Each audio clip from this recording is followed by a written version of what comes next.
Hello, hello, hello.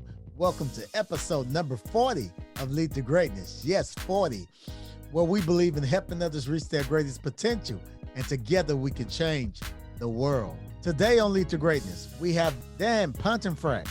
Dan is an author, speaker, thinker, and leadership strategist. Dan is the founder and CEO of the Pontefract Group, a firm that improves the state of leadership and organizational culture. He is the best-selling author of 4 books: Lead.Care.Win, How to Become a Leader Who Matters, Open to Think, and The Purpose of Effect andFLAT Army. Dan has presented at 4 different TED events and also writes for Forbes and Harvard Business Review. On today's podcast, we will be dealing with the topic from Dan's new book, Lead.Care.Win.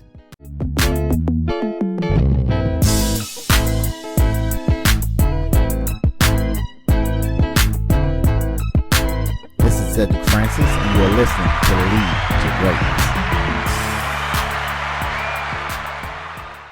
That's fantastic. Well, first of all, again, thanks for having me. Absolutely. I'm a Canadian. You got a Canuck on the show today. My parents emigrated from England. They didn't want to raise children in England. And I ended up just outside of Toronto, home of the Raptors, my team. Yeah. And so as I was growing up there, I realized that I had this passion for people.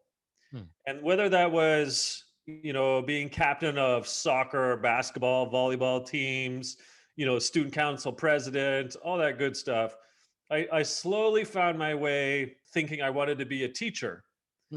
And so I went away to school, my undergrad at McGill University in Montreal, and I got my Bachelor's of Arts and Bachelor's of Education degree. And so I taught high school for a couple of years. I moved from Montreal, I met a French babe. So we got married, and my French babe, Denise Lamarche, that's very French, and we moved to Vancouver on the other side of the country. And I taught high school for a couple of years, Cedric. But then I realized I love kids, but I maybe could be better suited to adults. So somehow I found my way into higher education. And I started running programs and kind of development certificates and so forth for career changers, people who had a degree or diploma and they're looking to do something completely different. I did that for about 6 years. And then the corporate world kind of beckoned because I wanted to learn what was really going on in the quote real world. And I was a chief learning officer for 2 different companies in high tech and in telecom. And eventually I started writing books, eventually started helping organizations like those 2 and others with culture change, leadership, people skills. I just like loving it. And then I went on my own 2 years ago. And here we are, again, the chance to chat with you and talk about all things leadership and the greatness that goes with it. Yes, sir. That is so awesome. So you went from teaching high school, then higher learning, then the corporate world. Do you think every last one of those seasons of your life was significant to where you are now? Oh, I truly believe, whether it's Cedric, you, whether it's me, whether it's my 3 goats, which are kids, the 17, the 15, and the 13-year-old that Denise and I are raising. I believe that we're all on a journey to the waterfall, Cedric, which is a kind of a First Nations quip. And what that basically means is we meander a path in our lives towards what eventually is, the day of rest. And along that journey, if we're not very consciously taking the learnings from each of those stops along the way, if you will, and whether that is schooling, you moving neighborhoods, a new job, people that come into your orbit, a call from you to chat on a podcast like this, like each of these are moments. And so your responsibility, a fiduciary responsibility to yourself, to glean what you can from each of those stops along the path to the waterfall in order to help your journey to be smoother, more fulfilling, and full of purpose. Not because I'm exemplary, but what I'm trying to help people in their kind of lead to greatness journey is to inculcate a life of gumption, of courage, of resilience. And sometimes you just got to take the plunge, and it's going to be cold, but you got to get in that water and you got to like tread and figure it out. Yeah. Otherwise, you may end up miserable. And sure, you might have that paycheck, but again, on that journey to the waterfall, do you want to end up looking back and regretting not having plunged into the water, frigid as it may be, as you know, Cedric, and trying it? Because I could always go back to teaching. Yeah. Why not? But if I hadn't tried to do something different, 25 years later, yeah, I guess I'm not chatting with you here. Right, right, right. What would you say the most exciting part about what you do? That's a profound question. I would say it's twofold. Okay. One is I'm in such a an honor and privileged position to meet new people all the time. Hmm. Whether that's through the speaking engagements, podcasts like with yourself, the consulting work, people like emailing me, DMing me, they've read a book and it's touched them and I've developed a rapport or I've met someone and then in turn I get to learn about their journey, their story, right? Their ups and downs. And I love that. I guess I'm a people guy and I just whoever they are, wherever they come from, whatever walk of life, I just feel like when I get to meet people and learn of their story and who they are, oh, I just feel quenched and fulfilled. I'm like a sponge. I'm like a sponge for more of those relationships. So that would be number one. And if I can follow that up, I would say that it's also, I would argue, quite a privilege and an honor to help people become better versions of themselves. Mm. Now, I'm not suggesting I have all the answers by any stretch, Cedric, and I'm sure you get that. Right. But when I'm put in an audience or when I'm put in an organization to help people see that they have all kinds of strengths, and sure, there may be some hiccups and weaknesses and things to work on, but when we can tap into what is their North Star and their pluses and build off of that so that they can really achieve something that they desire and they do it. And then you see their faces, Cedric, when they've done it. Oh gosh, does that fill me as well? What does that feel like? You ever been on a roller coaster? Yes. So, usually every roller coaster starts out with the big incline Yeah. and there's that intrepidation and you're kind of like, well, how long are we climbing for? Uh, Oh gosh. And then you kind of crest and then there's this exhilarating rush yeah. that you feel. You smile, you might scream, but there's euphoria. The Greeks called it eudaimonia. It's this sense of fulfillment that you get. And sort of at the end of that ride, you look back and like, oh my gosh, was that ever cool? Can we do that again? That was amazing. Yeah, that's pretty awesome. And what inspired you to seek and focus and to push leadership? When I was a youth, in my teens, a couple of stories come to mind. First, I was a fry guy at Wendy's. That was my first job. Mm. And I lasted 4 weeks, Cedric. Mm.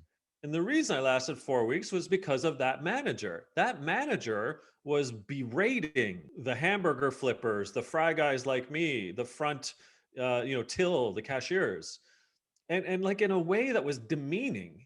Yeah. And this is the mid to late 80s, but nonetheless, it stuck with me as, why am I getting treated like this? Why is everyone getting treated like this? Who is this person with the tie?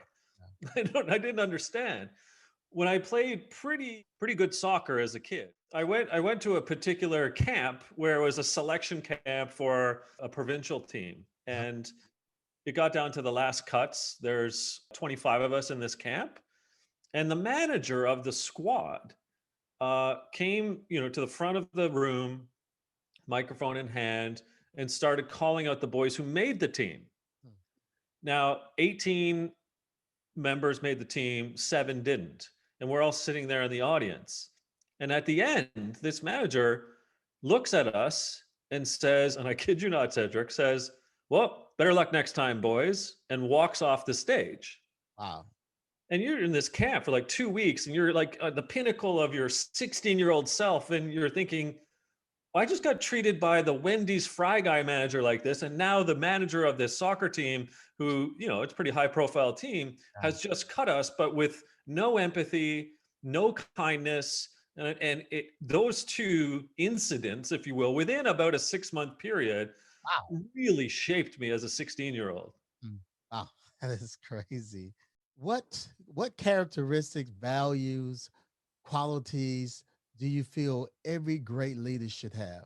It's a great question. We were talking about positional leadership and the sort of command and control. So Right. I want people to envision or kind of look out into the sky for a second and think of a flock of birds or a flock of geese. We've all done it. We've all seen the geese or the birds flying right across our patio or our car or whatever. Invariably, they're in a V formation. I mean, I'm not necessarily an ornithologist. I'm not a bird scientist. But what the ornithologists have told us, Cedric, is that the reason they fly in the skein formation, that's the V formation, is because it creates wind draft. So there is a bird at the beginning of the V shape, and then there's two more and two more and two more, and they do the V, right? Yeah. Well, the thing about the skein formation is that the bird scientists have told us that they're actually proactively kind of honking or tweeting to one another, saying, hey, it's kind of your turn for the front now, because it takes more energy to be at the front than it does at the back, because it's creating this wind draft. But it's a collective harmony of this flock as they're moving and flying ultimately from point A to point B. Now, here's the point. That's kind of cool, isn't it? Yeah. But every kind of flock, there's still someone in charge. Mhm. There's like a matriarch or a patriarch. Like there's some bird Yeah. that is kind of like head of the flock, Yeah. but they're still taking turns at the front. Mm. So this is my thing. When we then look at the traits, as we're talking about more engaging, caring, kind of trusting, transparent, open, collaborative, worthy, self-worth, humble leaders, we're talking about those that are brave enough to say, I might be the leader, but I don't have to be out front. Wow. I might be the leader, but I want to ask you to take over and take the lead. I Wow. might be the leader, but I trust you to do what's right for the customer. Yeah. I Yeah. might be the leader, but do you have any ideas? Because I'm wrong here. I know I made a bad decision last time. What do you have to Yes. say, Cedric? Yes. Yes. That's what we're talking about here, is the humility and the empathy kind of combined to say, I don't know it all. Also, I make mistakes. And how might you help us to get to point B? From egocentric to egoless. That's really, Oh. that's really what we got to get at. Oh man, I love it. I love it. I love it. I love it. I love it. That's the bomb. That's the bomb. That's the bomb. Wow. That's so awesome. Let me ask you this question. How has failure shaped you as a leader? Oh, I don't even know where to start. We got like 3 hours to record this, right? Because I had so many failures. I mean, I'll give you a couple. I wrote, this is my fourth book, but my second book, I almost published a book that might have ruined me. And a very dear friend who's published like 10 books read the book, sat on it a little bit, and then about a month before we were going to go to print to then go through the cycle of production, Roger says to me, Dan, you want to actually go to the publisher and say, stop the press on this one. Your book's not good enough. Mm. And I was like, whoa, okay, you spend like, it depends on the book, but from a year and a half to 3 years writing a book, this one happened to be just over 2. And it felt like a dagger in the back of my back, but I had to process Roger's feedback, be humble, accept his feedback, and then actually take a critical look at the book and say, he's right. I had to call the publisher, Cedric. I had to say, stop the press. We're not publishing this version of the book. We're going to wait another year. I'm going to fix the errors that clearly Roger has figured out. It was a huge mistake. I was so tunnel visioned and kind of group thinking with myself that I had written the best book ever. I hadn't. Well, it was a huge mistake to actually go through with where I was at. I recovered, but I learned so much from that experience that it helped book 3, book 4 to never make that critical error that I did again. I got a question for you before you continue. He read the book and then he tell you that it's not good enough. It took you talked about, the end result, and you was like, okay, he's right. I'm talking when he initially said that, how did that make you feel? Oh, Cedric. Uh, he phoned me up. He was back in the East in Toronto, Uh-huh. and I'm in Vancouver in the West, and 3 hour time difference. So he phoned me at about 7:30 in the morning Pacific time, 10:30 in the East. Uh-huh. So it's my breakfast, and I've got at that time there's a 9, a 7, and a 5-year-old with me around the breakfast table, and Denise, my wife. Now, I don't normally pick up the phone, but I saw it and it was like, Roger's phoning. I better pick up this phone call.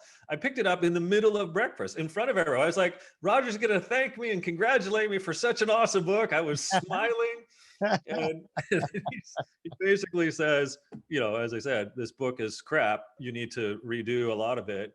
And and here's the second part of learning. He had Cedric the kindness and generosity to invite me to San Francisco to spend 2 days with him to help figure out what the errors were and to redo the book. So at that moment in breakfast, I end up like basically breaking down in front of 3 children and Denise Yeah. because, well, I just almost bombed a book and I was just about to publish the thing. The press was involved. Like, it's like, what are you doing, Dan? Yes. But still, at the end of that conversation, for him to offer up his time over 2 days to figure out what was wrong with the book and how it could be turned into a better book. That takes not a good friend. That takes a great friend to tell you. I mean, because that's some people don't even have the heart. They don't even have the gut to even tell someone. Like one of the things it blows my mind. I haven't watched it in years, but I used to watch the American Idol. Yeah. It was the craziest thing. My wife and I, we didn't watch the whole show, but we watched the beginning. I mean, because you get people sound like everything but angelic. And they're singing. I mean, they sound like reptiles, and I mean, they sound like every kind of animal you can think of. And somebody told them that they can sing. I'm like, man, you love that person, but you let them get on TV and you lie to them.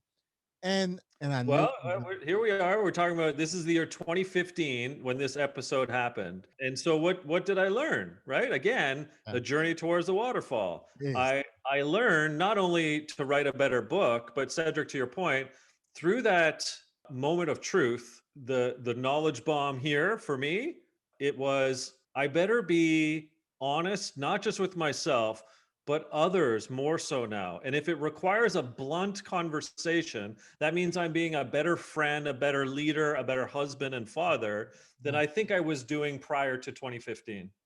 And I tell you, if we get nothing else, which is full of knowledge and nuggets, this right here is so critical because I believe us as individuals, we fail at this. We fail at this even as parents, even in our household.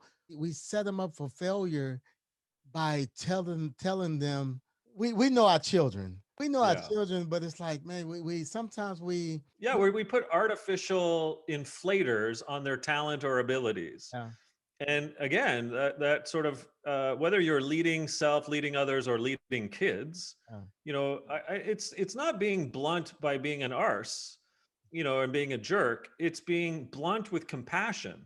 mm, And so what I learned from that, and again, I completely agree from a parental perspective for our goats, as we call them, the kids, right, is that you can't build them up to fail by telling them they're going to be something that they clearly aren't going to end up being. yeah, mm, Is my art great, Dad? Yeah, it's pretty good, but you're not going to be Picasso. yeah, Hey, how is this song that I just wrote? Wow, that's really good. Should I put it on YouTube? No, please don't do that. yeah, Why? Because we can work on it a little bit, but this isn't. We don't want you like, come on, awesome. and talk them through it and help them with their guitar, ukulele, piano skills a little bit, right? Like whatever it may be. I just learned a lot from that whole episode. Listen, let me give you another one because I'm really good at failure. Go for it. Go for it. So I'm conducting a class, And this is when I'm in higher education. So it's a room of about 30 adults ranging between 25 to 45 in age. Okay. It's a 2 hour kind of, like, I guess, lecture, but it's more like it's an open discussion about a topic, and we're talking about collaboration in this case. Hmm. So I wonder, when I lecture, when I kind of do group like chats and workshops, I wander around the room. I'm not a front of the class guy. Oh, So I'm in the back of the room, I'm chatting. There's this kind of topic of discussion coming up. And there's this gentleman to my right who is about to opine and state something. So he's got his hand up. He says this line, and as a joke, as a foolish act of not being considerate, I put my right hand up to, I'm standing and he's sitting. I put my right hand up right towards his face, and I say, "Kalen, talk to the hand." And I did it as a joke, because we're like, the particular thread we were talking about was, again, about collaboration and so on. The point doesn't really matter, but what we were talking about is that I actually humiliated him mm, in front of 29 of his peers. yeah. Mm. And I saw his face. I saw Cedric. I saw his face, like it went from opulently sunny to crestfallen in a nanosecond. Wow. And I saw the tears well up in his eyes. And this gentleman is like, he's a few years older than me, but nonetheless, it is what it was.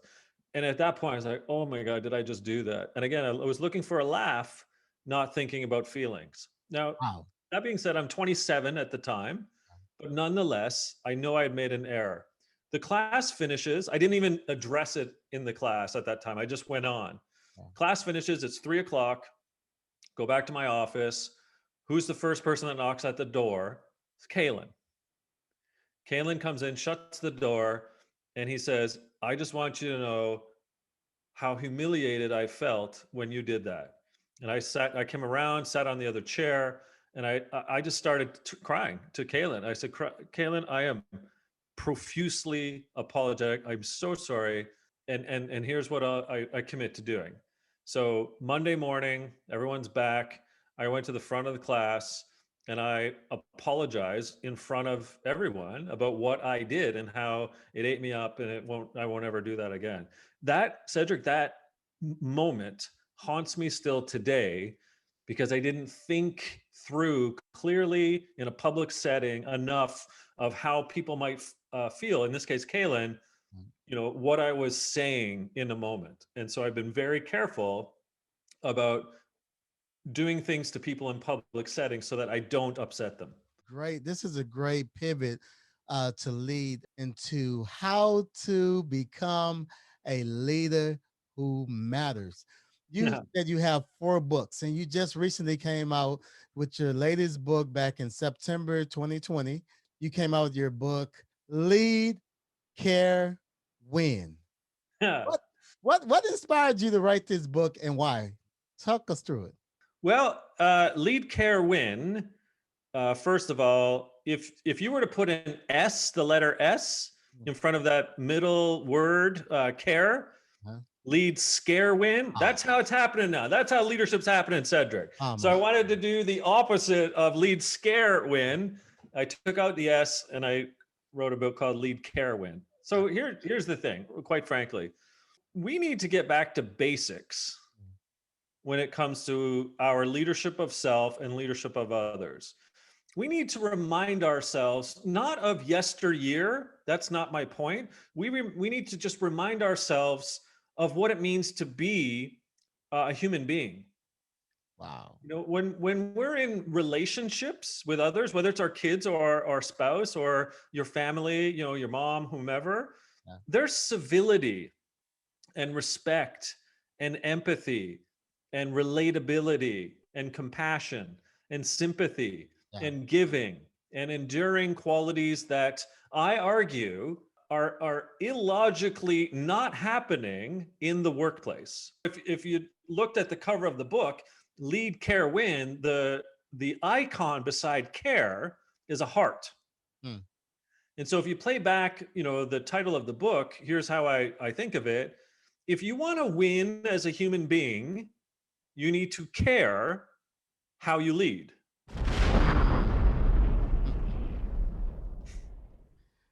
So to answer the question, why specifically, Man. I'm I'm a guy that's relatively frustrated by the definition and the practices I see of many leaders out there, particularly as you go senior up the ladder. Yeah. And I don't understand why. And so what I'm just trying to do is say, look, I've been there, I've been in the boardroom, I've been in the senior C-suite, I've been a senior leader in huge companies of billions of dollars.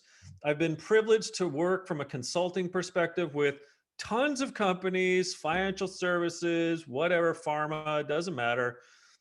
When I see leaders who get that kind of caring attitude, they win. They win the hearts and minds of their people who then become engaged, who then do more for the company and they do more for themselves. It's the quote win win. Yeah. But what happens far too often, back to your point of positional leadership, is the fear mongering, the commanding, the controlling. No one's flying in a flock. It's just me telling you what to do and get it done, or I'll fire you because I got someone else that I can hire tomorrow. This threat, this weirdness inside the orgs, as if, because I'm the leader, I'm going to treat you miserably.